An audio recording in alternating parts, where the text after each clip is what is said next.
Well, hello everybody. Good evening, good morning, good afternoon, good wherever you are in the beautiful world, and welcome to Aquarius Rising Africa. You've seen me a few times today and doing what I love, chatting to very interesting people. And I'm so happy and so grateful to have with me on Aquarius Rising Africa today Morné, who has been on before with Jerry Marzinski. So, Lynn, welcome back to Aquarius Rising Africa. How are you? I'm fine, and thank you so much for having me. I was really looking forward to doing this with you today. Well, I'm very happy to have you, and I'm very grateful that I know you're a busy lady and you're zooting around all over the show. And I mean, of course, so it's nice to catch you in between.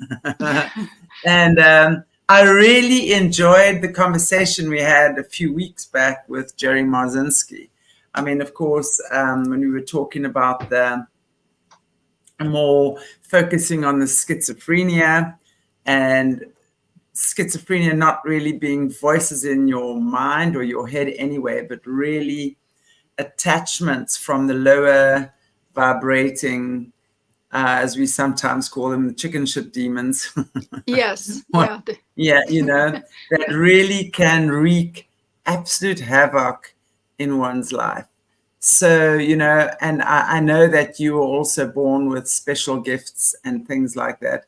And maybe you would just like to, reintroduce yourself, if you will, to the viewers, and maybe just give us a little bit of a background about where you come from, what got you into doing this. And I know you're the author of several amazing books, and you're doing a lot of stuff right now. So it's really cool to have you here. Oh, thank you so much. As Chantelle said, I am Lynn Morné. I have currently 5 books out. I have a omnipresent series that was initiated. Well, let me just back up a little bit. I have had gifts ever since I was little. I have the gift of second sight. These are my books. The very first one is the one with the hands coming through it. That story is about a house that I purchased as a single mother that was so haunted that I never moved in. It was that bad. I mean, bruises, claw marks, bite marks, you name it. It was happening not only to me, but the people that sold me the house, as well as it's a story in itself. And that covers an actual event that occurred in the house when my son was in the master bathroom, actually sitting on the loo. And he saw that coming, and it him, and it terrified him so badly at 7 years old that even now at 25, he still will not sleep without a light on. Everybody asked me what happened next, so I did the omnipresent what happened next, and this is actually an actual picture of the front of the house. And if at any point anybody can zoom in, there's a green face in the window that I inadvertently caught because I took those pictures. I was getting ready to put the house up for sale and accidentally caught one of the demons peering out the window. So if ever anybody wants to even look up the book, they can zero in on that and see that it's there. And that story was about what happened afterwards. The fact that the people that I sold the house to did end up selling it. I did get a hold of the people that sold the house to me and found out what was happening, as well as finding out a lot of things in the area that were also occurring, because they found out that there was already a book written that whole area is haunted everywhere, including the restaurants and the playhouses and everything. Of course, I didn't know that. And I have an addition, and that one also too is the one that has the mental illness and the addiction attachment things in it, if anybody wants to read that. The third book in this series I already have written. I'm looking for an editor right now, so if anybody does editing and you want to contact me, even if it's something that you do just on the side, you can reach me through my website, www.lynnmonet.com. And that's LYNNMONET, like the painter.com. And there's a way to reach me through email that if somebody would like to help me edit the book Omnipresent 111 Becca Drive that is waiting to come out. And it is a story about a string of townhouses where the houses are attached one next to the other. And there was a naked ghost, the first time I've ever seen one naked, because usually they show up in clothes, that was going from townhouse to townhouse, crawling in bed with women and pulling down their underwear during the nighttime and doing other things. Oh So my gosh. yeah, and I have a picture of the ghost too, and it is in the book that I also took myself and caught. I'm working on a 4th book in the series of Omnipresent, which will be a total of 5 books when I finish. The 4th book is a book called Omnipresent Gnome Place Like Home, and this references a recent event that I totally had no skills in and had to learn very quickly.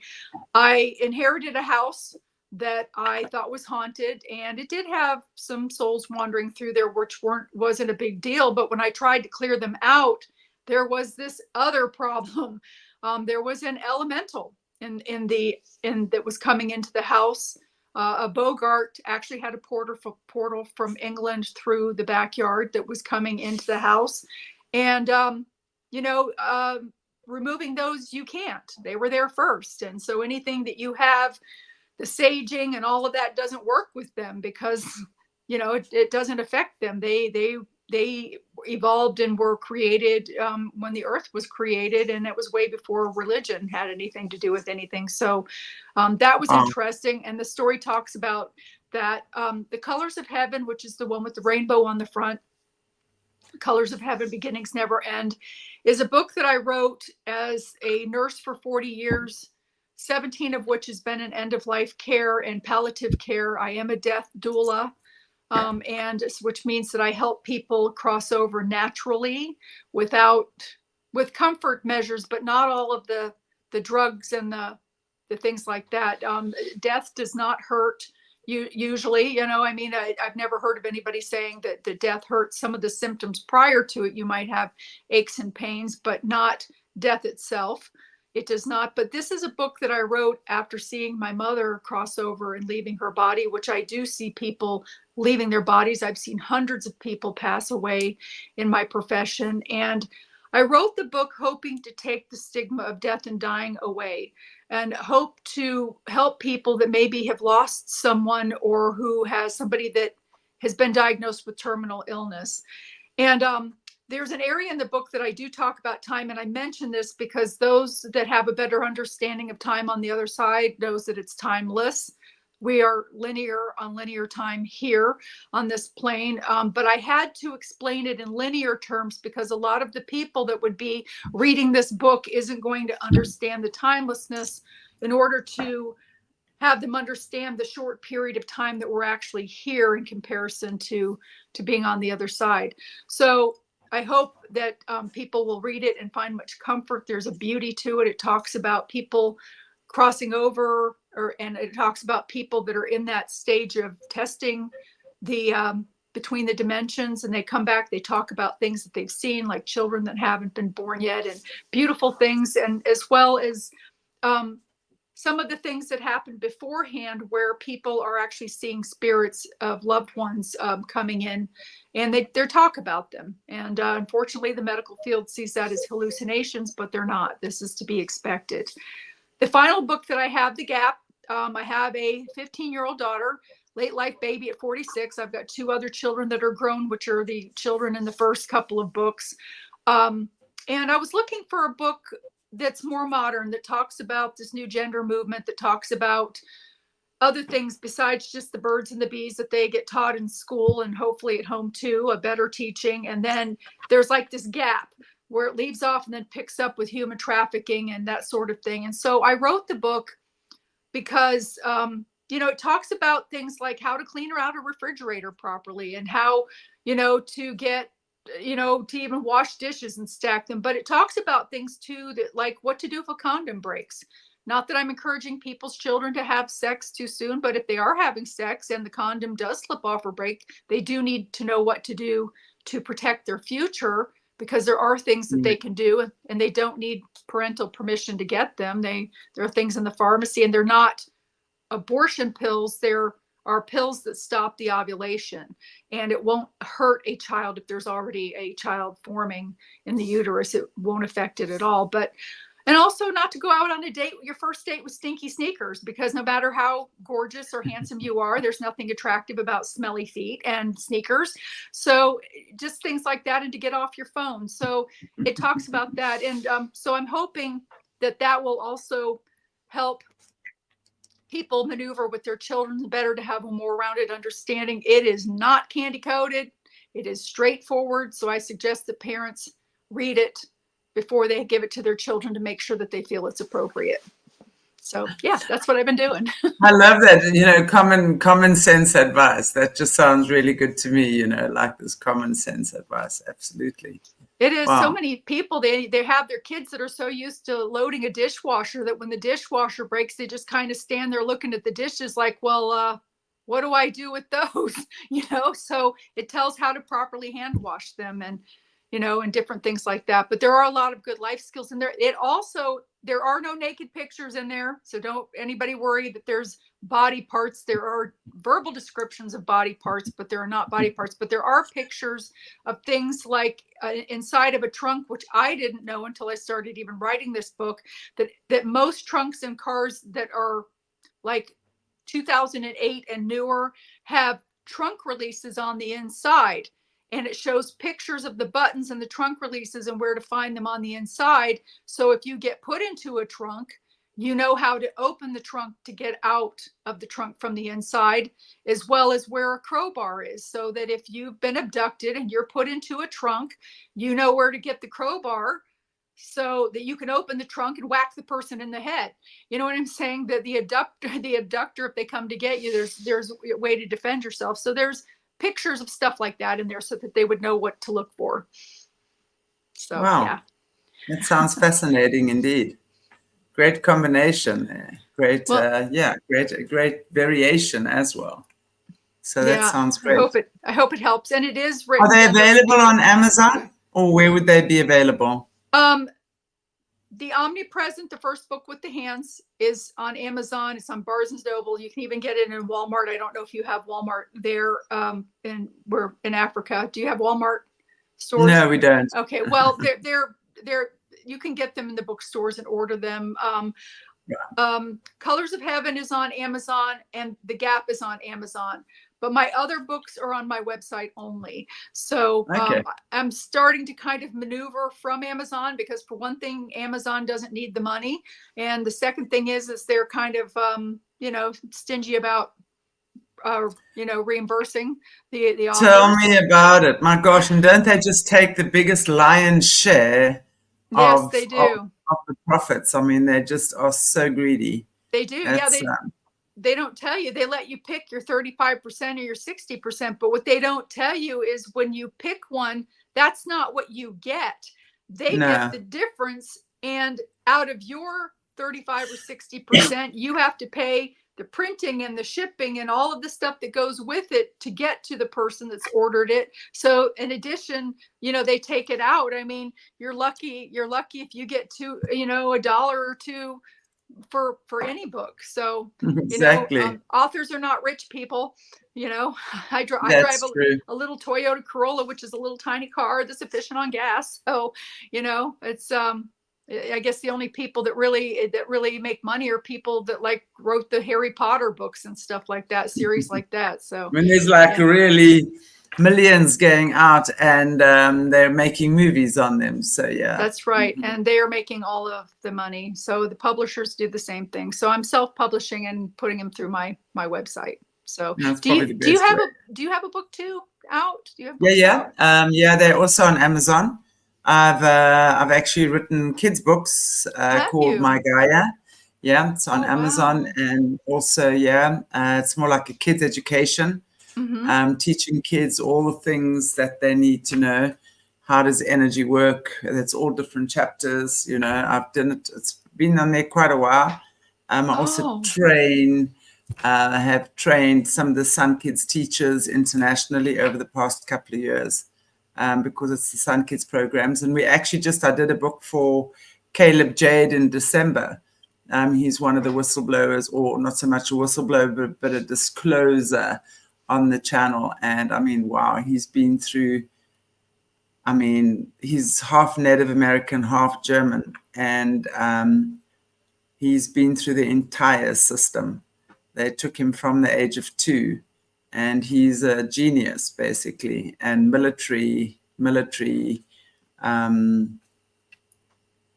went through the Gateway experience, was in the Wild Hunt, put Wow. into the military, and had the most horrific things happen, but also experienced everything out of worldly, you know, like other dimensions. They were doing giant hunts.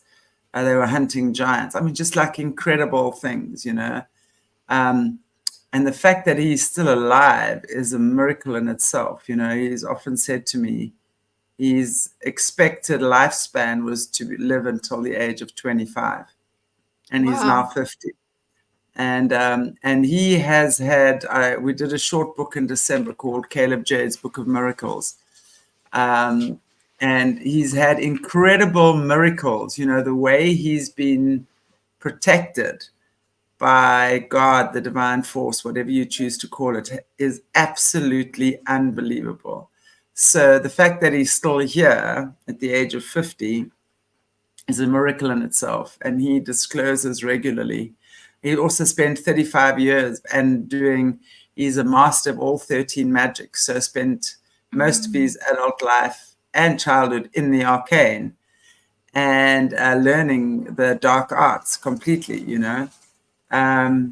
Very interesting because, you know, when you talk about Jerry, you know, you and Jerry are talking about what happens in the mental institutions when these voices, and I mean, like he knows it. I mean, what they would do through soul gems, through crystals, they literally steal that soul, but it has to, they've got to be given permission somewhere, either through drugs or through something. Somehow they would gain access to that person's soul, and they like use it as a battery, and they do it through crystals, and they call it soul gems. So they would then have the harvest that person's soul, and while that body is vacant, that's when all these entities are having a fat party in that body. And I mean, he would, you know, he was speaking about that sort of stuff, everything. And also not just in the mental institutions, but prisons as well. Those are the two main areas that they would obviously harvest the Wow. souls. That's so interesting. You know, they were talking recently about with prisoners that they've started to give them even 5 minutes a day to meditate, and what a difference it has made for them to connect in. And I want to tell you, I'm really impressed. I love the idea that you've written these children's books about energy and those sorts of things, because it's so important, especially with where we're headed in the coming months. Even I think in the next 90 days, we're all going to be seeing some big changes. But I when we get finished on the show today, I want to make an offer to you if you want. I'm redoing my website, and I want to have a featured author. So I would love to put your books as a favor. You know, you would connect up however the payment would go, so it goes directly to you, but I would advertise it as a featured author on my page to bring you into the American arena as well. And I mean, I'm getting hundreds of hits every day on my website, and of course coming up with things changing in the United States with some of the things that I've newly done on television, that, you know, it'll even be more out there. So we'll talk more about that. I would be happy to I'd do love that that. for you. Wow. Thank you. I know people that would love to buy your books. I'm telling you, and I would gladly. I was on 2 podcasts yesterday. One in the United States, one in Japan. To mention you, I would be happy to do that, because I think starting with the children, it's so important. It is so important that they understand, and that it empowers them, because there is this paralleling universe that's paralleling ours with things that are not so nice, and they need to be able to know how, and parents also need to be able to know how to guide their children. And there just aren't instructions on this energetic kind of thing that way, that normally they would consider picking up. You know what I'm saying? That they would go and say, oh, well, gee, you know, they get the logical stuff, but not the spiritual stuff. But you know what I'm saying? Because it's foreign to the parents Absolutely. as well. Yeah, it's foreign to the parents as well. So they need the information to Absolutely. help guide the child too. So Well, yeah. this is the whole thing. I mean, I saw it's such a beautiful concept, and it really is, because I first, as you know, I was also born seeing things and seeing through the veils. And I was told, born in a very conservative area in South Africa, and I was told Jesus hates you and you're a child of the devil. And I so knew I wasn't. I mean, I would like say, up yours, buddy. I mean, there was nothing wrong with my defense skills, but it was very frustrating for me. And I always say, if I'd had this information as a child, my life, I mean, I wrote this book for me, actually. And it was so weird because it came out in 2012, and it was 3 months before my granddaughter was born. 21st of December 2012, it went onto the shelves. And it was 3 months before my granddaughter was born. And it's absolutely amazing how, because I've devised stuff for adults, right? I've done, I was born with this very abstract understanding of how energy works, how spiritual alchemy, basically, And my task was to make it tangible for people to understand. And I did that. I've created 4 adults workshops, major workshops, on how, like 4 legs of the table, each leg, and they're like 16 weeks and 8 weeks and what have you. So it's in depth and it's concise. So what I've done as well is I've taken the adult stuff and I've modified it to the kids stuff. So in the book, it's about, and the creatures that guide the SunKidz are the white lions. And according to African shamans, that's the Christ consciousness in an animal form. So it's absolutely amazing, because the white lions are their animal protectors, which is their Christ, the Christ that protects them, right? And how they work with these energies, how your energy works, animal communication, massage, feet, reflexology, the chakras, how the colors, and foods, and organic gardening, and all of that stuff. So all of that stuff is incorporated into this book, and it's beautiful. It's very colorful.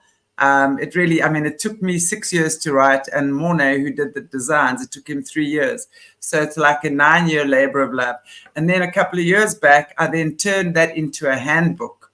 So I then made it into a workbook as well. So I've trained teachers, SunKidz teachers, how to teach the work. But the thing is, the kids don't do what you tell them, they do what you do. So when the teachers are on this, it's a 16-week program with me as well.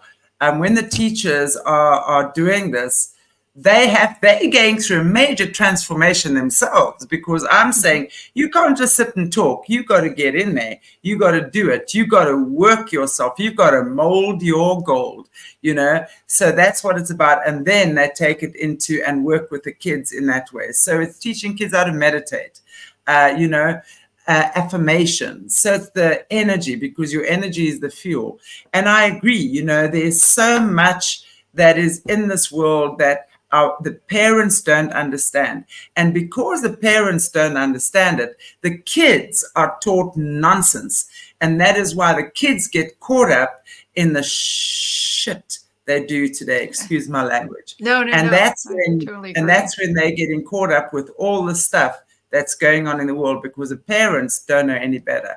So as far as I know, I'm the only one. I don't know anyone else that has done the parents and the kids stuff together. And of course, the teenagers. Teenagers are a very tricky market, because of course the teenagers, they're either very into it or very like, hey, that's so not what, they like to be cool, what have you, spiritual stuff is like.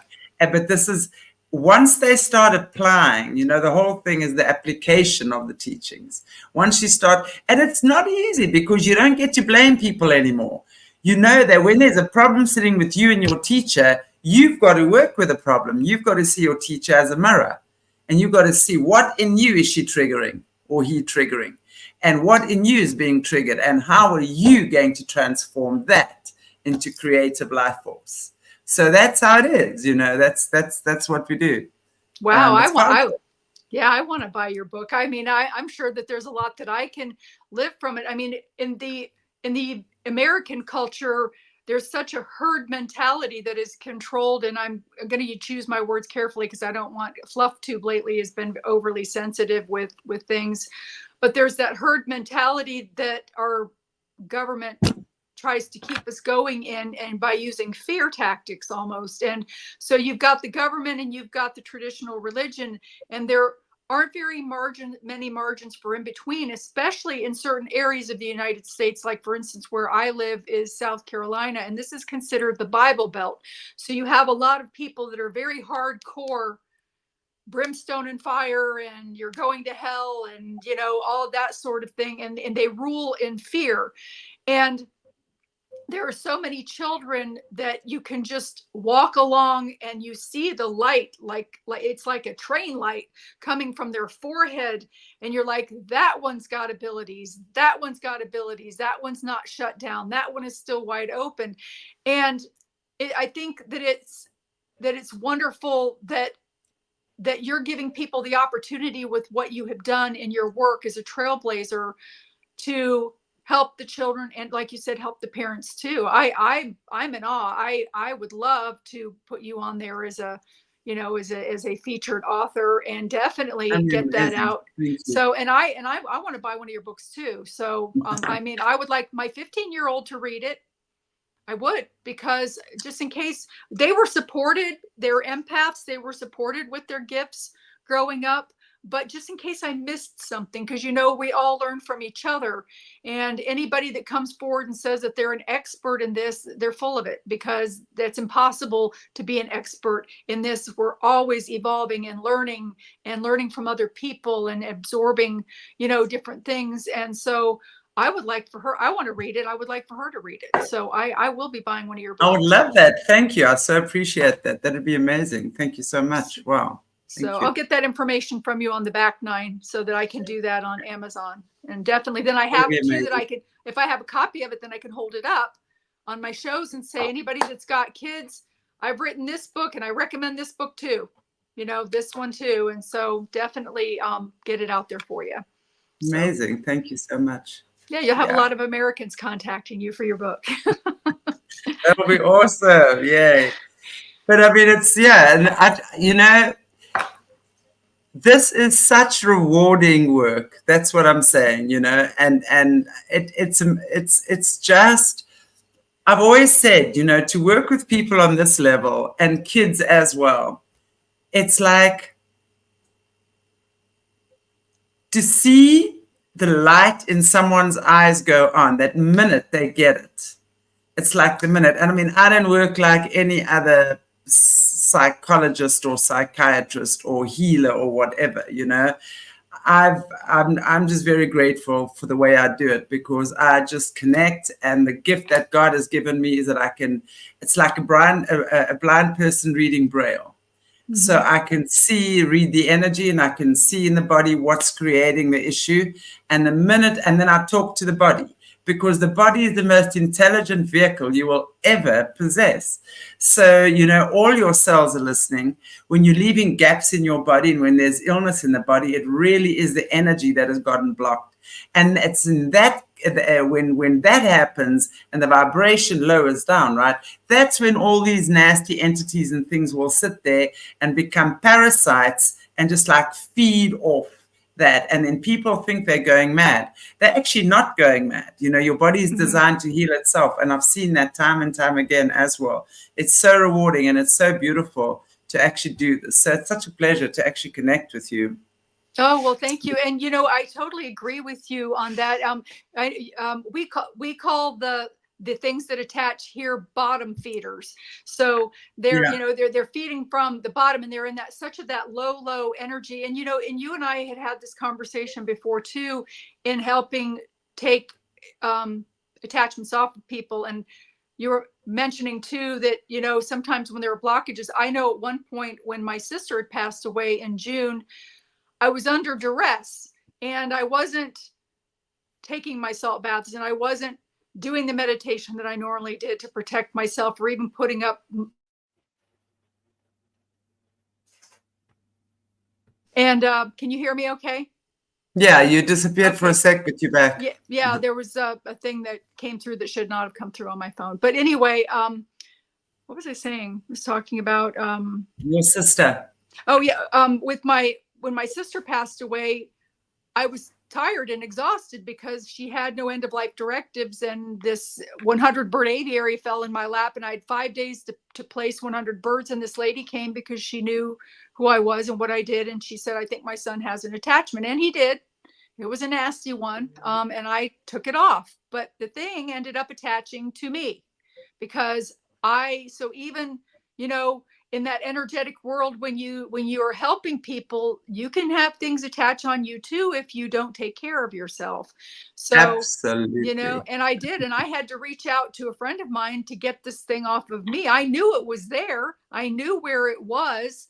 And so she came in and energetically removed it from me. But it is so important that, you know, that people are aware in order, and starting at an early age is so wonderful, because then they have that guidance and that empowerment to be able to protect themselves from those otherworldly things that most people go through their life with, being oblivious that they're even there. And then, I mean, even they create pain on people too, some of the attachments. And a lot of times people that wouldn't normally have addiction, they get an attachment that creates pain, and then they, in seeking comfort from the pain, they'll start taking pain pills, and then they become addicted when normally they would not have been addicted, you know. Exactly. But and so, you know, it's a vicious cycle. So it really helps people all the way around, and I commend you. I'm a big fan. So I'm one of your big fans now. So it just yeah, absolutely. I really am. I'm proud of you for doing that too. I'm in awe. Thank you. I'm glad. But I think, you know, what I wanted to say about the attachments and things as well. It's so true what you're saying. You have to, so as a healer, you have to so take care of yourself, because you're obviously dealing with people who are in a lot of pain. And whether it's mental pain, spiritual pain, physical pain, emotional pain, and, you know, it's almost like you've got to go into the swamp and you've got to help them out and you've got to hold their hand, and you never know what's coming out there with them, right? That's so true. if you choose that experience to be with them and to work with people on that level, it is your duty to be able to keep your frequency high. You absolutely have to do it. And if you don't, you're going to get sucked in there with them. I've seen way too many people that call themselves healers. You go and see them and they might be fantastic psychics or whatever they might think, but their lives, their personal lives are in shambles. Their finances are in shambles. And I'm not saying that we don't go through bad times, or we don't have to sort out our money issues or whatever. Of course we do, a human being. But as long as you working towards it, as long as you recognize what your shortfalls are, right? And as long as you recognize we all have blind spots. Mm-hmm. So when we're able to then say, hang on, clearly something's in my blind spot here. You've got to have that awareness, right? To be able to know that there's something in your blind spot. Stop, go within, do the inner work, raise your frequency, because when you raise your frequency, those things can't attach to you anymore. It's that simple. It's like a bird flying high and a crocodile in the swamp trying to munch it. It can't munch it because it's way above there. But if you're going to be hovering around down in the dodgy areas there, of course it can get you. And that's what I'm saying. So it really does. And that for me is what is such a pleasure. And you know, to always see the people that you're working with, in my situation, that's what I do, as a mirror. I was a single mom my whole life, basically. And I attracted so many single moms into my practice. And it was like just the stuff I was going through with my son, you know, like, I'd have a mother come in who's going through exactly this or a similar thing with her child or children. And just her conversation with me helped me through my stuff as well. And that for me, you know, it's like there's the learner, teacher, teacher, learner. Who's the teacher? Who's the learner? Who's the learner? Who's the teacher? It's about understanding. We're always learning from each other, right? And that's what makes it such a joyful experience. And it's, you know, it's like what you're saying, you know, none of us are higher than the other one, really. We are just all, as I always love to say, like Ram Dass says, we're all just walking each other home. So it's wonderful, and I love, what we were actually talking about off air just a little bit beforehand, talking about your experience with your sister, with your mum, seeing people cross over and leave their body. Tell us a little bit about that. That for me, I mean, I've had similar experiences like that. So it's so beautiful. How was that for you? I mean, how's that experience been for you?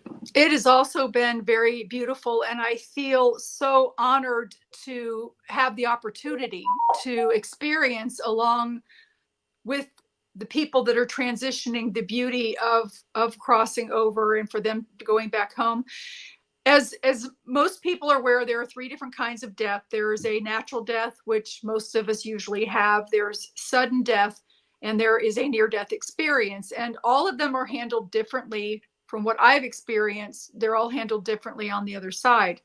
Focusing on the natural, the death, a lot of times what I've noticed is people in their physical bodies, they're aware that their time is coming, and they'll start talking about, oh, so and so, if will you please take my cat and give it to my sister if something happens to me or whatever, because they know that their time is coming, and a lot of times they pass away the next day. In my mother is a perfect example, and with her, she was actually in hospice. She was going around the facility telling people, I'm going home tomorrow. She wanted to say goodbye and to thank them for their care. And there was one lady in particular that had her dog pass away 3 days earlier. And my mother told the woman, she said, when I cross over, I will take care of your dog for you until you can get there to retrieve the dog from me. And sure enough, she passed away at about 1:30 the next afternoon, which was a very, very beautiful thing because I got to be there for it. And I was able to connect into it energetically in a different way than I do with the patients, where I'm seeing the physical body declining, and I am caring for the physical body that's declining, but that I can also see the preparation of the spirits on the other side getting ready to receive. In my mother's case, if you'd like me to tell that story, I'll be happy to. Please, I'd love to. Okay. Yes. My mother had cancer, and a year before she decided no longer to go through treatment. And so we were going around letting her eat her favorite food every week at her favorite restaurant, and visiting old friends and going places that she hadn't been for a while. But coming forward, as I had mentioned, that she was aware when she was passing, and I was in her room with her that day. My brother was on his way to come, but for some reason he didn't make it in time. And I think that the reason was intended for him not to be there because of all of what I was able to experience being alone in the room with her and not being interrupted. The thing that I've noticed about people when they are actively getting ready to pass is sometimes they will choose to stay embodied until the very last minute. And there are other times that they'll leave early, sometimes even a day or two early, and allow the physical body itself just to finish, and the spirit's already gone. Wow. So in my mother's case, she chose to stay until the last minute.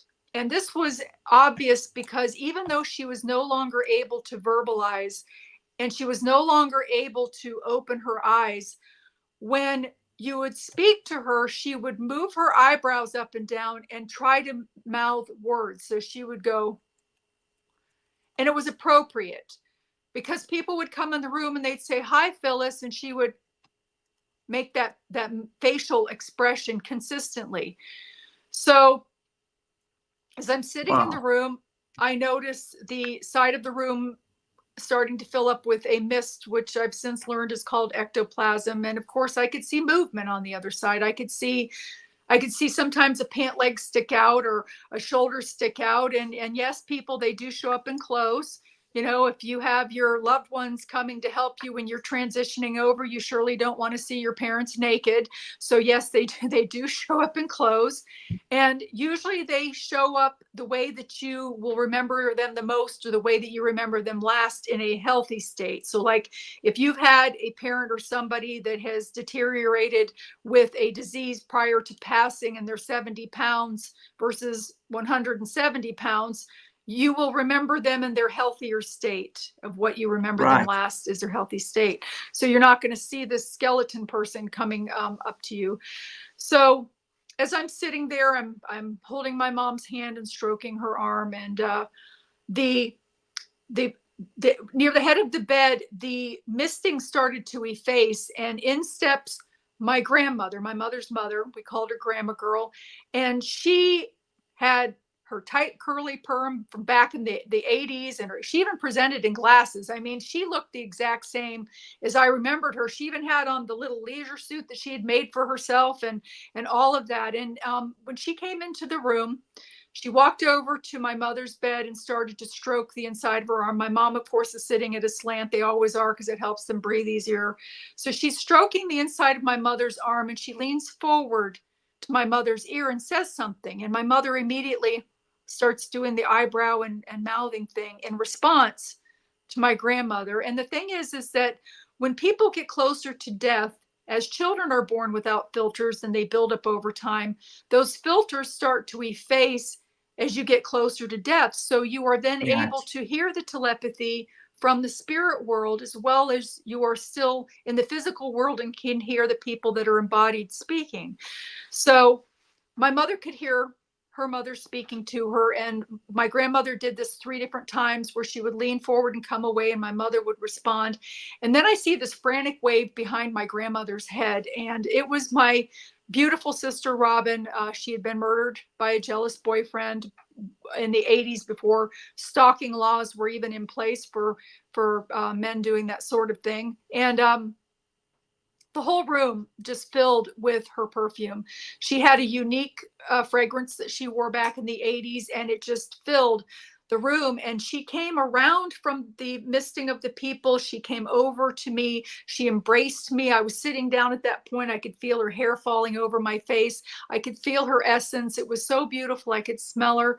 And then she went back around, and the whole misting had effaced. I could see into the other side, and this beautiful reception that they had prepared for my mother. And there were hundreds of people there, hundreds. There were angels there.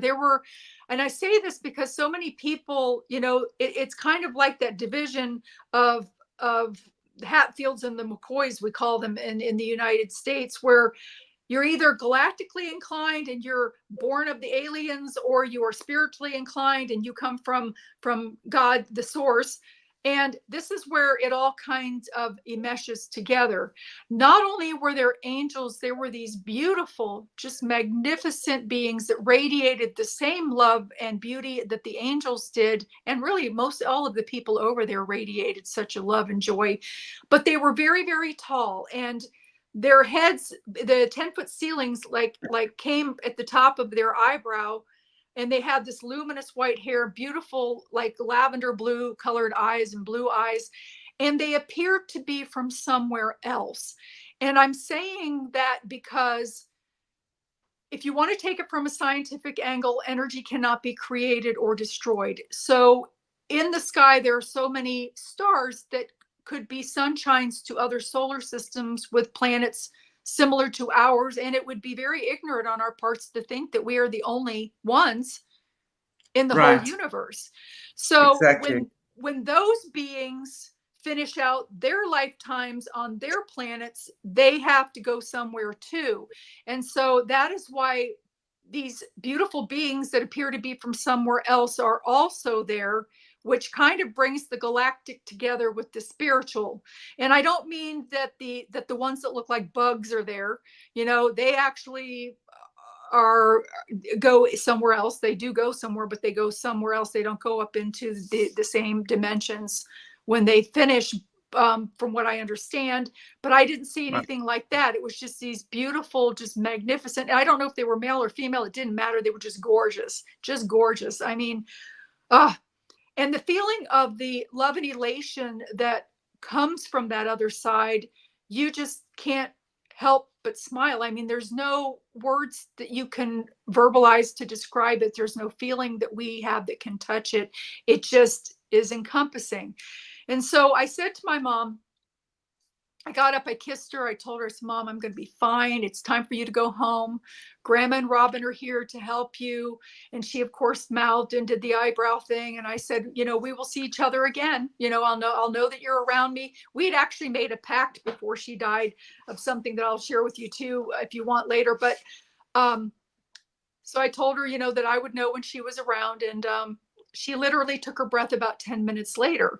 But the thing is that I'm sitting in this chair, and when you are in the presence of all of this magnificence, you know, you can't help but smile. And at one point, I'm looking at my mother's side of her bed, and there was a group of spirits that kind of congregated at the head of her bed that kind of huddled around one another, like we have a game called football here, but it's not like soccer where they huddle together to make their plan for the game. And they were huddling together, and when they opened up, my mother's spirit was standing in the center as if they were trying to stabilize her spiritual feet. And as my mother's standing there, she's just beaming, and I'm beaming. You know, to me, I mean, my mother's not dead. She's standing right there. But when I looked over and noticed that she had stopped breathing, I thought about how odd it would look to a nurse to walk into the room and my mother's just died and I'm sitting there smiling. You know, that's not a normal response. They would probably think that I did something to her, you know. So I called the nurse. I you know, took in my joy for that little bit. I called the nurse. The nurse came in and, of course, pronounced that she was gone. And I said, can I please, you know, stay in the room with my mother? And she said, of course, because I wanted to see. They were still, the spirits were still in there. I mean, they were in there for a good 20 minutes, our time, because one by one, they were coming up and they were greeting my mother. And the thing is several of the people on the other side I recognized from this lifetime, people, cousins that had passed away, people that had, of course, my sister, you know, that had passed away ahead. And there were a lot of people that I didn't, but my mother knew who they were. You know, she was familiar with them. So they were coming up and they were greeting her, and the room kind of started to thin out. And as it did, the way that I see spirits is I can see them very, very clearly, like I can see you out of my peripheral vision. When they're a distance away from me, it reminds me of like when we as humans it's the sun's out and we're going into a store with a large plate glass window, the reflection of ourselves is kind of opaque. That's how I see ghosts. They look like that to me. They're kind of solid, but yet kind of see-through, like what we would see in a reflection. And when they're close up to me, very, very close, I see an energetic waffling to the air, like gas fumes, or like a hot road, vapors coming off of a hot road, of that waffling to the air. So when it was time for my mother to be walked out, my sister and my grandmother were with her. There were angels with her. There's beautiful beings were with her. There was one other soul that was there, and unfortunately that one was kind of trumped out by the beauty of the other ones. It was someone else that was with my mother. And as they started to file out past me, they all made connection with my head, which was beautiful because it was very tingly and very, very loving. And my mother started to approach. My mother had beautiful legs, and she was still in her patient gown. And I recognized her because she was getting close, so I could see the waffling on top, but I could see her legs. So I knew it was her with her pretty legs. And she connected, and then they left.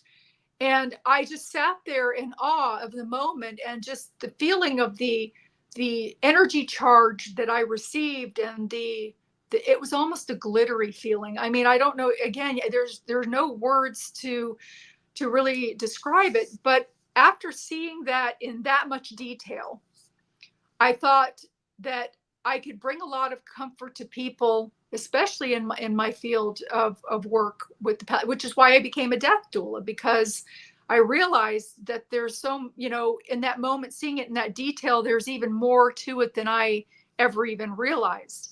So,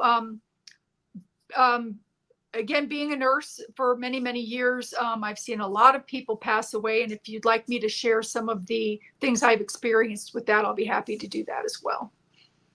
I would love to hear about that, because especially when you're in that environment where it's not always, people aren't always as aware, for example, as what you are and your mom was as well.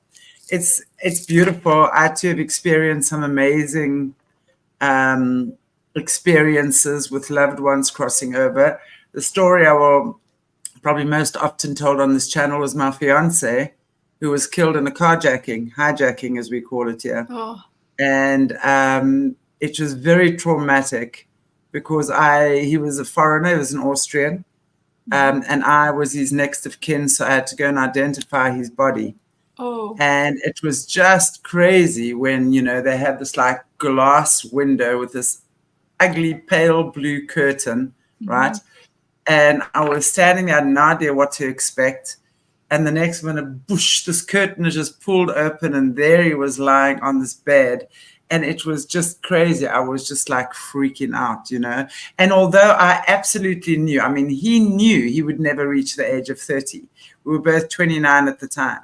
He knew he'd never reach the age of 30. We spoke about it a lot.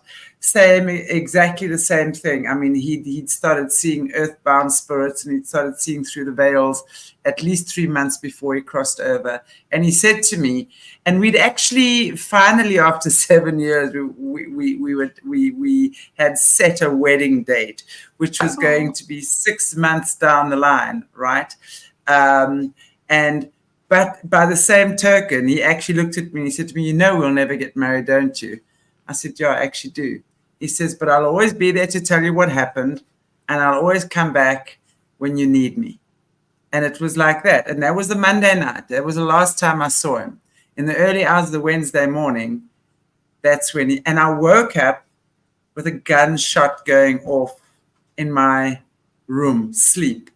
And I still jumped out of bed. I said, what the hell? Who's firing? And I jumped and I ripped my curtains open, and I went, okay.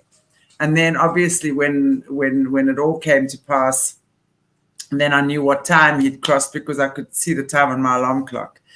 And but I remember then being in the mortuary and just freaking out, just seeing this, because they'd shot him execution style. And I just stood there, and his voice, as clear as crystal, was right there. He said to me, I'm right here. Just remember, that's only my body. I'm right here.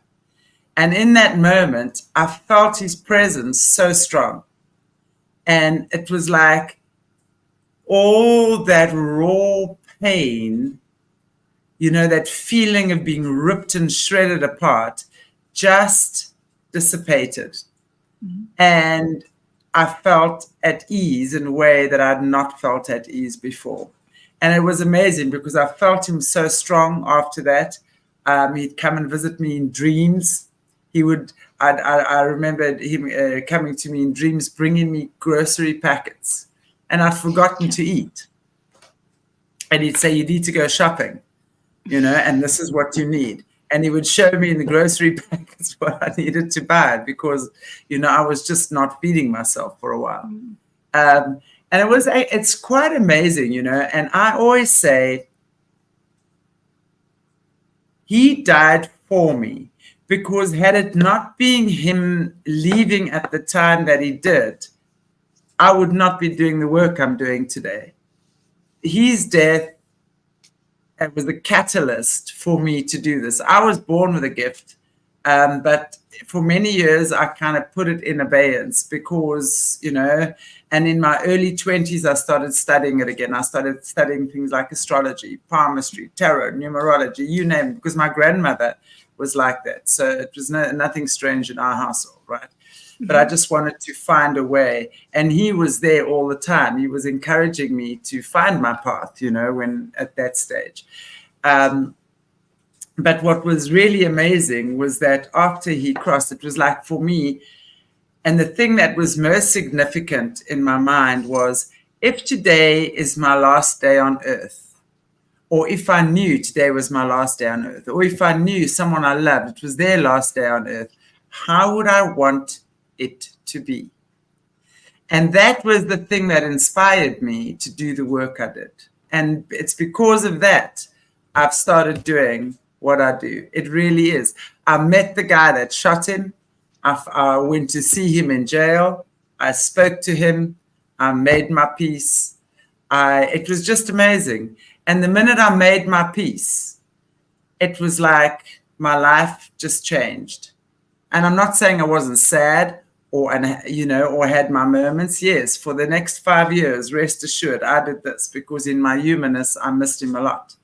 But it was amazing because every time we have these types of conversations, it's like, that's the thing that inspired me to do what I do. And over time, I've been able to talk to hundreds and hundreds and thousands of people about death, living the gift of death, because if we choose it, death can be a beautiful gift for us, because death is never about the ones that actually leave. They go back home, right?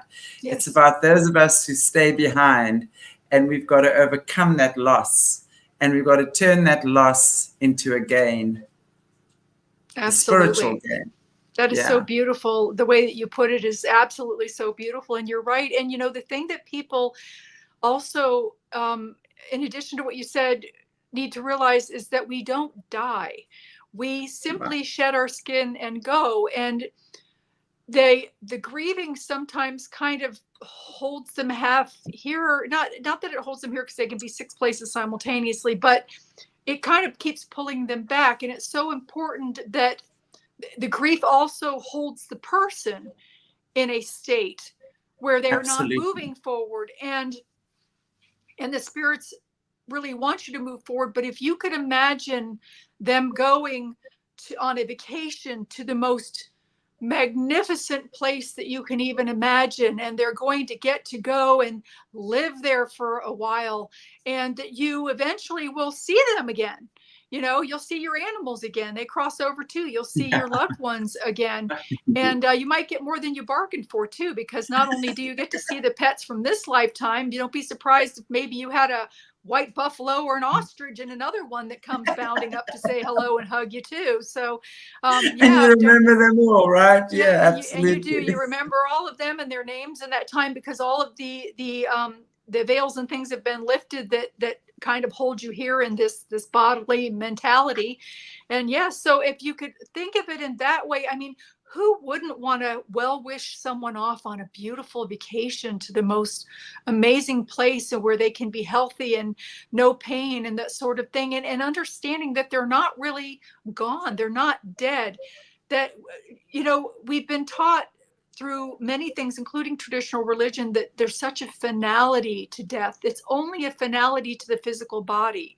And granted, like Chantelle said also, you still have your moments. Yes, you're going to miss them in a physical way because you're in a physical body. And it's, even though you're still connected with them and you still feel them around, there are still those moments, that you miss their embrace, or you miss, the way that they used to cook something or whatever, and they're no longer here to do that for you. But, but if you can open yourself and your energy, and some of the teachings that Chantelle has mentioned too, that she's talked about with the energy and things like that, and you're able to open yourself, you're able to communicate with them on the other side.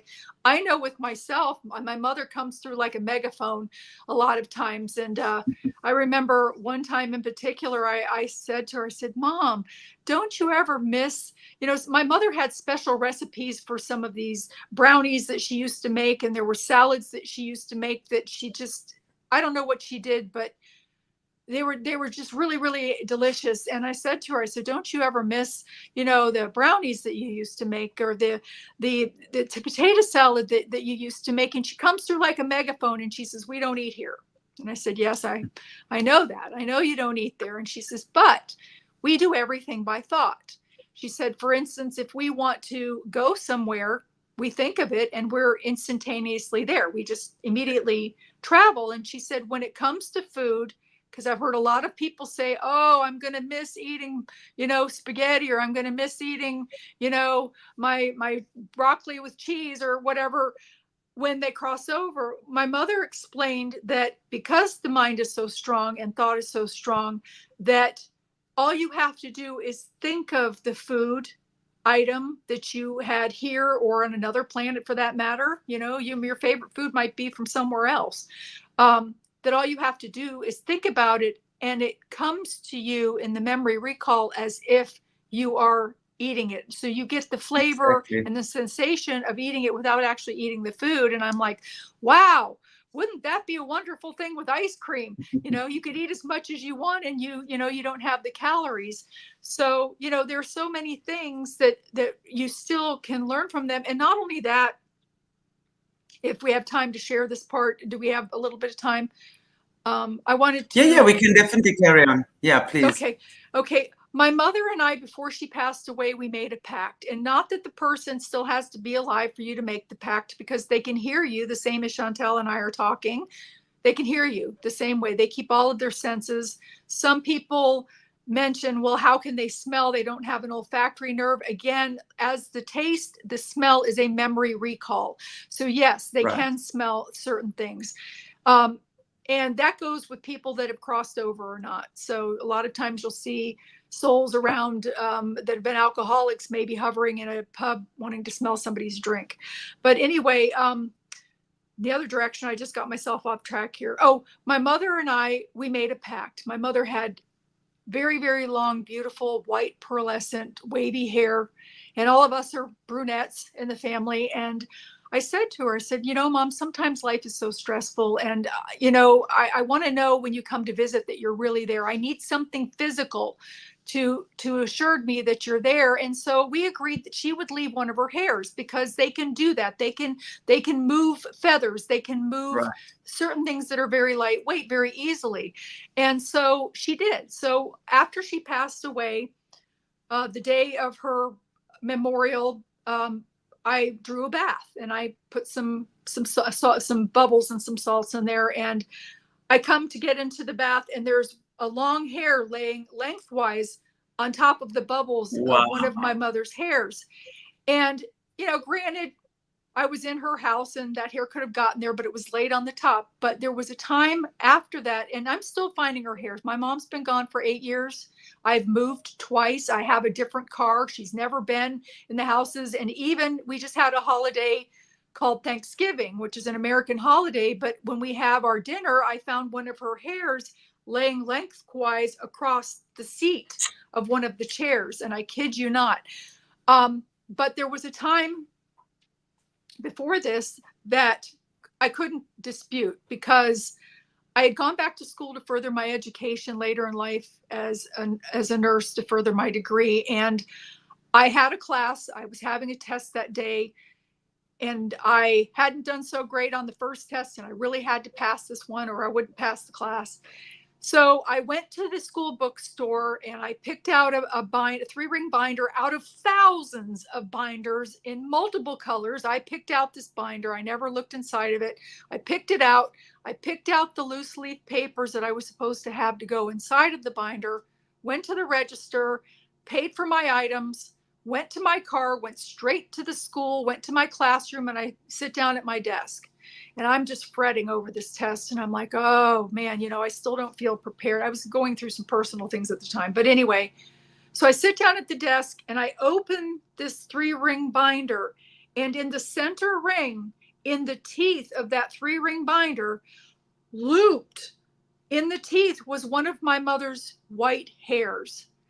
And there is no way, there is no way, I mean, that could have gotten there. And even if it was some kind of a fluke, it brought comfort to me in that moment, because I felt her there. And of course I did well on the test.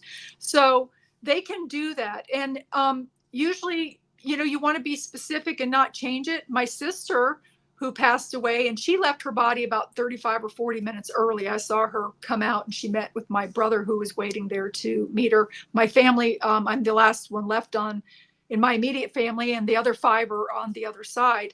So anyway, I saw her leave, but she leaves feathers. My sister owned an aviary. She had exotic birds. She had African grays. She had condors. She had the beautiful, colorful parrots. I can't remember what they're called right now. She had cockatiels and cockatoos and all kinds of things. And I'm finding feathers, but they're not just feathers. They're colorful bird feathers that aren't even flying around my house, you know, or outside even. And of course I find the feathers outside too, but I know, and she also comes with the dragonflies. We have these little dragonfly things that fly in Flitzen and land on the flowers. So she comes in with the dragonflies and she leaves me flowers, and I'll be walking through my house and there'll be a feather on the floor right in the middle of the hallway, and I'm like, well, gee, where did that come from? And I pick it up and I say, hi, Lisa, and I know that she's there in that moment, and I can feel her joy at me finding it. And so they can do that. And even if it's a picture of something, if you pick a ladybug with your person to have that be your, whenever you see a ladybug that they're connecting with you, or squirrels or something, it can even be you opening up a magazine and seeing a picture of a ladybug. Or even, you would be surprised, you'd be finding them in the wintertime crawling in your windowsill, and they're not even supposed to be around at that time. So you will find them in different ways, and it means that they're connecting in with you in a more physical way, so that you know that they are present with you. I fully agree with that. There's always going to be signs, you know, and that's the beauty, is that they do give us signs, no matter how long ago it's been, and no matter how far away they may seem, they're always the signs. And as you say, it's going to be a flower, maybe, like, you know, you'll kind of see their favorite flower just pop up, or you might even have a delivery of flowers from a friend that's their favorite flowers, you know, Exactly. That sort of thing. As you say, you could find a hair, you could, and smells. I find the smells, like the perfume or the smell, just like a split second often. And I go, oh, hi, you know. Or, I mean, I'm not a coffee drinker, but I know my late fiance, he loved that coffee, and he used to brew coffee in the morning. And I mean, I love the smell of coffee being brewed. But for many, many times, I'd wake up in the morning, walk into the kitchen, and just for a few seconds, I would get that delicious smell of coffee, you know. And I didn't brew it. There was no coffee in sight, you know. I drink tea. But just that, hello, good morning, how are you? You know, that sort of feeling. So there's so many ways, you know, that they let us know they have never left us. And it's really just moving out of the body into the spirit. And I always say, when they're in the spiritual realm, they can be of so much more assistance to us than what they can oftentimes be in the physical realm. So, yes, it is an adjustment. Of course, it's an adjustment. We're human beings. We like to touch. We like to smell, you know. We like to be with that person. We want to be traveling on holiday and da-da-da. And yes, it is an adjustment to know that they're no longer in the flesh, but rather in spirit. But at the end of the day, when we accept that, and that's their choice, and we can respect that for whatever the reasons are, no matter how they left. I mean, wow. I mean, my best friend, her partner, my birthday's on the 10th of February. She's on the 17th. And now, like 2 weeks ago, her boyfriend shot himself in her driveway on her birthday. So that was such a shock. But thank God she's a very awakened soul as well, you know, and she's just working through it like a pro. And we talk, and he's now finally starting to come through, you know, for her and that sort of stuff. But it's amazing. You know, something like that has the ability to change you in that split second. You know, life changes within that split second. So we have a choice. What are we going to do? Are we going to sink, or are we going to swim? And I must say, my older sister, when I had my experience, and she's an astrologer, she's a brilliant astrologer. And she said to me at the time, Chantelle, you can either become South Africa's white Winnie Mandela. Now, Winnie Mandela was Nelson Mandela's wife, and when he was in jail, she became extremely violent. she did what they call the necklacing, right? Where she would like put a tire around people's necks, douse them with petrol and set them alight. That was how violent it was, yeah. Or she said, you can choose to spiritually ascend in a way and gain spiritual gifts like you've never gathered before. And I, of course, chose the latter. I'll never forget that. And I said, no, I definitely don't want to become violent. I want to grow. I want to heal. I want to expand through this. So we can, you know, and again, especially when there's stuff like suicide. Suicide is a very challenging one to deal with, you know, as well, especially when it's a violent suicide as well, you know. But really, we, you know, to respect that person, that was the way they chose to leave the earth, no matter what the circumstances, etc. That was still their choice. And for people to say, well, they're going to hell now because God does not condone suicide, is the biggest nonsense I've ever come across in my life, because thankfully I am able to see into the spiritual realm as well. And I'll tell you, every person that I know that has taken their own life consciously, because at the end of the day, what's worse, to take a gun and put it to your head, or smoke yourself to death over 20 years? Like, really, you're still doing it, right? Mm-hmm. And every person that has done that I've dealt with, they are at ease. It might take the spirit a little while longer to settle in and be okay, because oftentimes, yes, there is regret when they leave the earth plane, especially when it's done in a moment of a knee-jerk reaction and a moment of anger. But sometimes it's completely pre-planned. It's pre-thought, you know. So we have no, you know, the whole thing is just not to judge these situations and just surround them with love, and, you know, however, whatever it is that we need to do to heal through these situations, that's what we need to do. Yeah, I'm sorry, I didn't mean to interrupt you. Go ahead.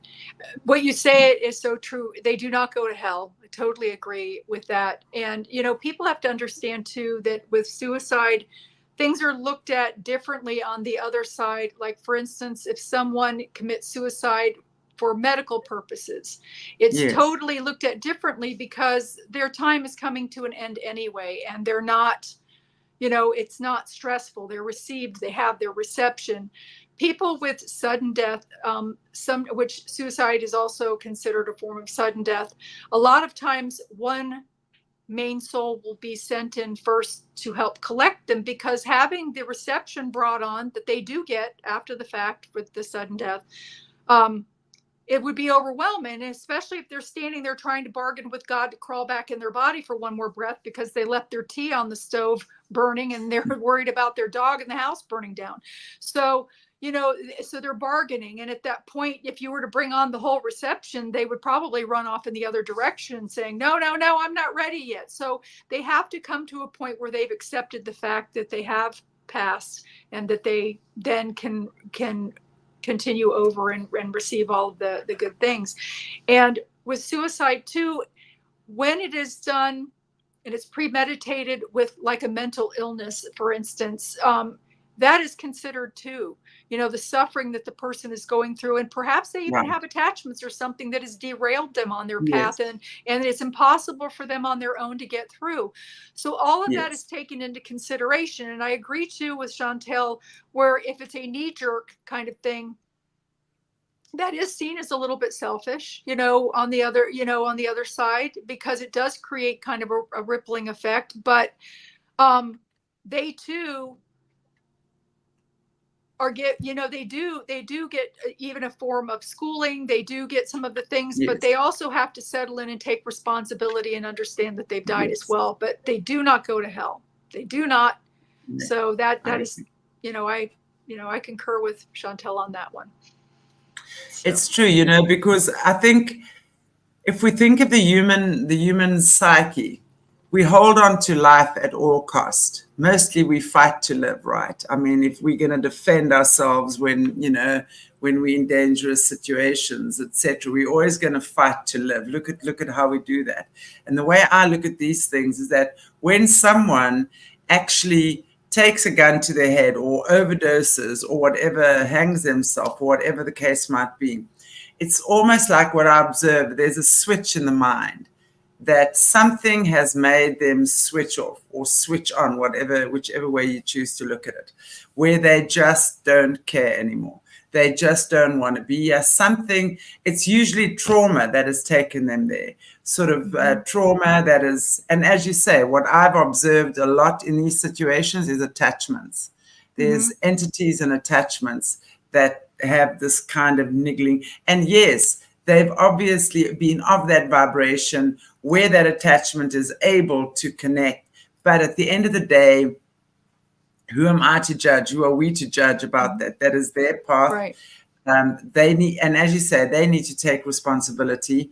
And often they will sit in a place of silence, and they almost like go to like a spiritual hospital, if you will, the way that we can put it, said is a spiritual hospital, where they receive a lot of love, a lot of comfort, a lot of it's okay, but this is what it is. And, you can sort of see what that's done. And yes, that spirit does have to take, that soul does have to take responsibility, absolutely.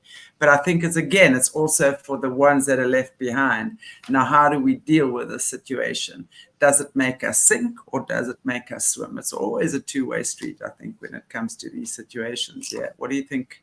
That is so true. With natural death, it's expected, but when sudden death or suicide occurs, it's a huge shock to the people that are being left behind, because there are so many questions of did I do something? If I had done something different, would the outcome have been different?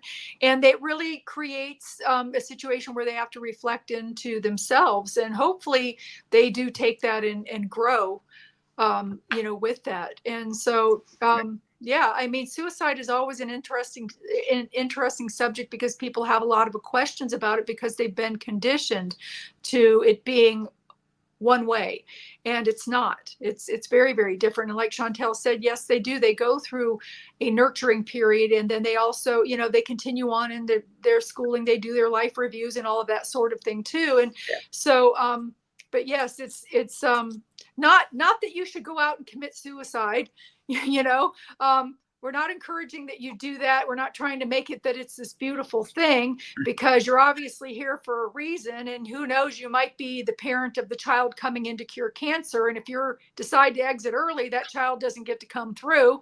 So we have to honor some of the agreements that we've had with others to help them be successful, while they're also helping us be successful. So please don't just go out and, think that it's okay to do, because you're here for a reason, and you're important to be here. And all of the elements and what you have to offer are necessary to be here. So absolutely. I just have one or two questions in the chat here, and I'm going to start with Carol Custer. I'd love for you to give me your opinion on this. How does it work if you reincarnate right away? Will they still be there? Interesting question. What do you say about that? Okay, Lynn? Your question is what will happen if you reincarnate right away? How does it work if you reincarnate right away? Will they still be there? Will they still be here on the earth or on the other side? I'm not sure which way. I think she means probably still here on earth, right? I think she probably means still here on earth. Yes, in the sense, but reincarnation, what we consider right away and what is considered right away on the other side are two different things. You do have to go through a process. You're not just taken out and thrown back in. You do have to go through a process of life review. You do, if you have any healing and nurturing time, like hospitalization is an excellent word that Chantelle used for it. You go through that. If you have any schooling that you need to go through, you go through that. Sometimes if a person has an addiction that if they've chosen to cross over, because again, at the time of death, you can choose to cross over or not. And the ones that choose not to cross over, usually the ones haunting people's houses and attaching to people. But the ones that have crossed over, say with addiction, for instance, they oftentimes, even in that schooling, are placed with a family member that may have the same affliction in order to try to guide that person to overcome it, since the person guiding them wasn't able to overcome it in their lifetime. And they get credit for that if they help the person overcome it.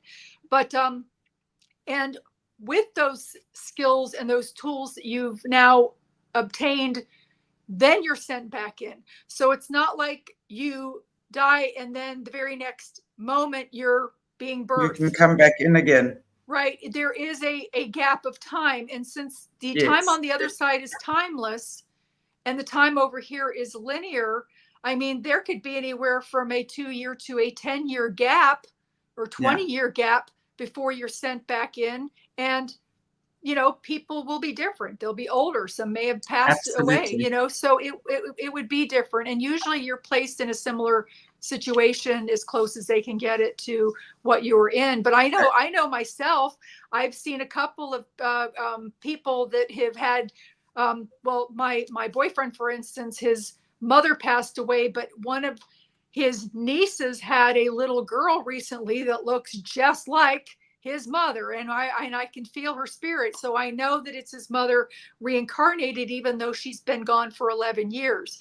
So yes. I don't have any grandchildren yet. I've got 3 kids, and they need to, you know, whenever I'm hoping that they take the time to find a good partner first, because that's important. But when they do start to have children, I kind of expect to see some of my relatives coming back through as well. And a lot of times you'll know who they are. So if you're in tune to that sort of thing, but that's kind of how that works. I hope that explains it. Okay. Yeah, absolutely. And, you know, again, they don't necessarily have to come back into the same, you're not, obviously they're going to come back in a different body. Yes. So you're not necessarily going to recognize them unless you're in tune like you are. I mean, there definitely are people that have come back and I'm going, I know who you are, you know, and you just have that kinship and, you know, you can feel it for sure. But it's not, there's no hard, fast rules around that, Carol. You know, and also when the soul is ready to come back, that soul has to go through that place of purification, learning. You know, they kind of watch a movie of their life on earth, where they went wrong, where they missed the guidelines, you know, that sort of stuff. And we all do. So we go through that. And mostly what I'm hearing as well, they don't want to come back. Earth is a tough place to be. Yes. Right? Yes, as a matter of fact, when we return home, we're seen as heroes if we have completed this lifetime here, because it is tough. Talk about hell. Hell is on earth. Okay. Yeah, I agree. So, you know, it's a big deal when we return. We're greeted very graciously and actually, you know, praised for our heroism for coming here. Absolutely. Okay, Cindy Kristen, is a person dead if they're in a vegetative state? Their soul's still inside. What's your take on that? If they're kind of like in a hospital, I guess, in a coma? No, usually the people with the coma, the soul leaves the body to kind of do their thing, and they're usually tinkering around, you know, up doing other things. Sometimes the soul that comes back in isn't the same one. Sometimes they switch out. That can happen as well, but usually the body is kind of doing, as I mentioned, that sometimes the soul waits until the last minute, sometimes it leaves early. In the state of a coma, the body's left there for it to have the choice to come back into or not, because sometimes you do cross over briefly to get something that you need, maybe a little bit of schooling, and then you come back in with that knowledge of that, kind of like near-death experience. It's similar that way, if that makes sense. Yeah. So they're kind of left with the vessel for either them to return to or a spirit to return to, for that matter. So yeah. No, the soul returns back into the body. And a lot of times too, people with comatose, I was talking to somebody just the other day who was a friend of mine in high school that had a terrible auto accident, and he was in a comatose in the intensive care unit for 2 weeks. And he was talking about how he remembered his body, his soul hovering over his body, and how he was turning around and looking at it.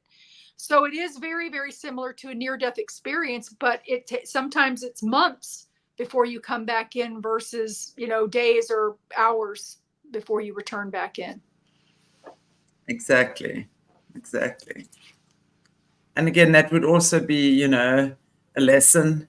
I see everything as a lesson and a purpose for whatever that body and soul need to experience through that, or need to learn through that experience, is all very individual.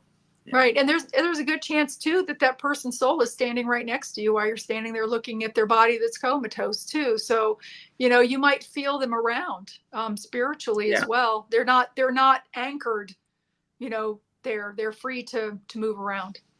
Yeah, I wouldn't say it's no soul, Cindy. So brain dead means no soul. It's not that there's no soul. It's exactly what Lynn is saying now. It's just that they're not anchored in there. They can be moving around, doing their own thing, coming and going, checking what's happening, So it's not to say there is no soul, but also let's remember there are no hard and fast rules around this.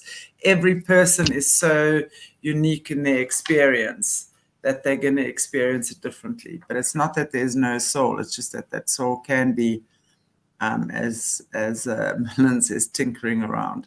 It is. And, the soul is the energy part of it anyway. And again, it can't be created or destroyed. It can evolve into other things. And so their soul lives forever. It's never, ever dead or destroyed or gone, ever. So, with that understanding, hopefully that helps a little bit too. Indeed. Just another question. I don't know if you can answer this, Lynn. This is from Corey.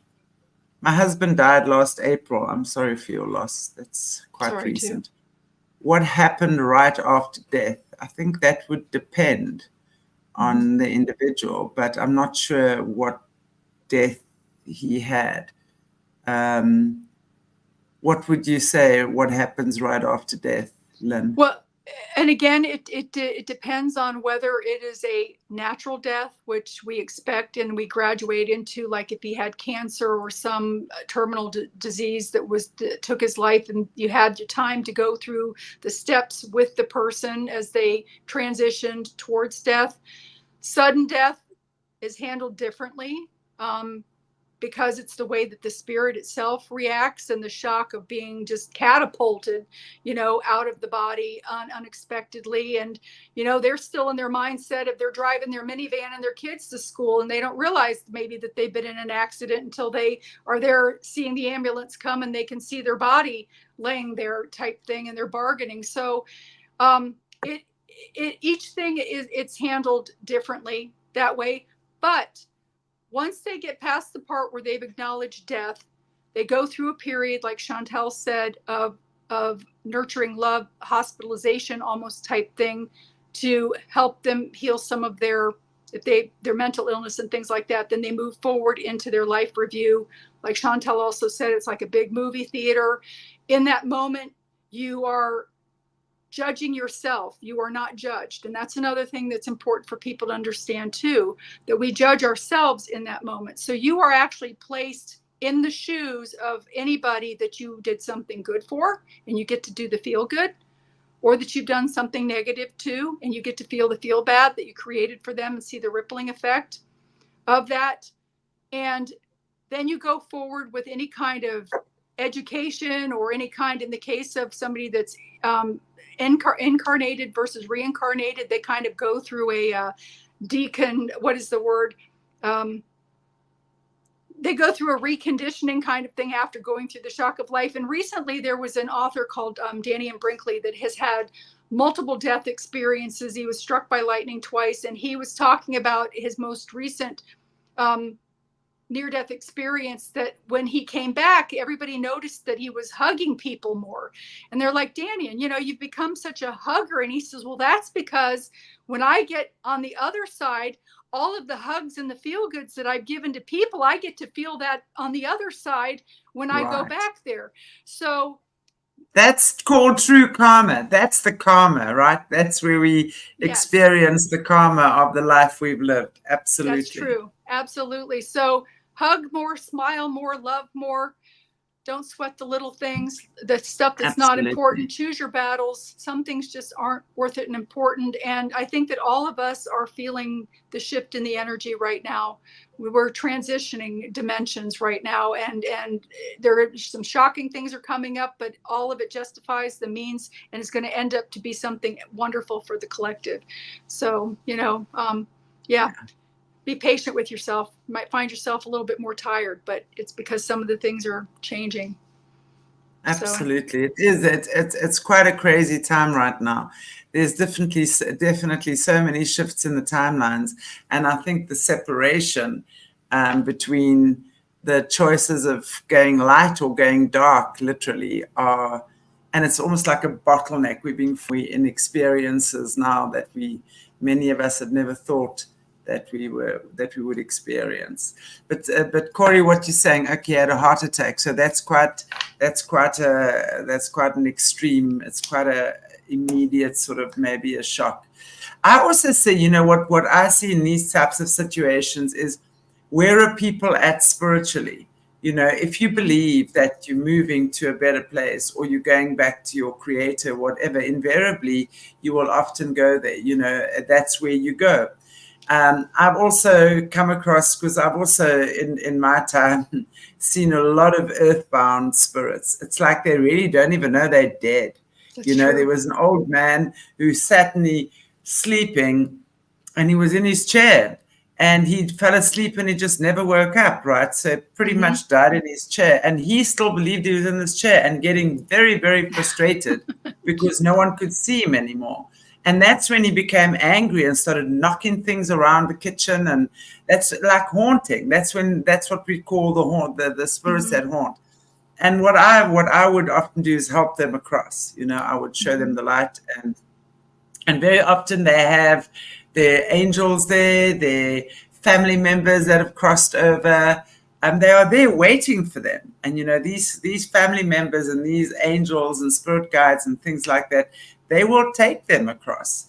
And there's no question around that. Every time we hear about people, you know, who die and who leave us, they are generally in the hands of some much greater power and much more beautiful power than we can ever imagine.